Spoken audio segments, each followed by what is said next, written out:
കഴിഞ്ഞ ദിവസം ഞാൻ ചെയ്തൊരു ജേർണൽ വീഡിയോയ്ക്ക് താഴെ ഒരു കമൻറ്റ് ഉണ്ടായിരുന്നു, എൻ്റെ കയ്യിൽ ഈ സാധനങ്ങളൊന്നും ഇല്ല എന്ന്. സാധനങ്ങളില്ലെങ്കിൽ എന്താണ്, കടിൽ ക്ലൗഡ് പറയുന്നത് പോലെ ഉണ്ടാക്കണം, അത്രയേ ഉള്ളൂ.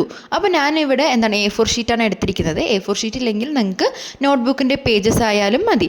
ദെൻ കളർ നിങ്ങളുടെ കയ്യിൽ ഏത് കളറാണുള്ളത് അത് യൂസ് ചെയ്യുക. ഞാനിവിടെ ബ്രഷ് പെൻസാണ് യൂസ് ചെയ്യുന്നത്. ആദ്യത്തെ പേപ്പറിൽ ഞാൻ കുറച്ച് ഗ്രിഡ് ലൈൻസ് ആണ് വരച്ചു കൊടുക്കുന്നത്. ദെൻ രണ്ടാമത്തിൽ തന്നെ ലൈൻസ് വരച്ചിട്ട് തന്നെ ഒരു ബോ തീംഡ് പോലെയാണ് ചെയ്തത്. Then third one again grid lines കൊടുത്തിട്ട് ഇങ്ങനെ ഒരു ചെറി വരുന്ന പോലെയാണ് നമ്മൾ വരച്ചു കൊടുക്കുന്നത്. ദെൻ ലാസ്റ്റ് കുറച്ച് ടുലിപ്സ് കൂടി ആവാല്ലേ.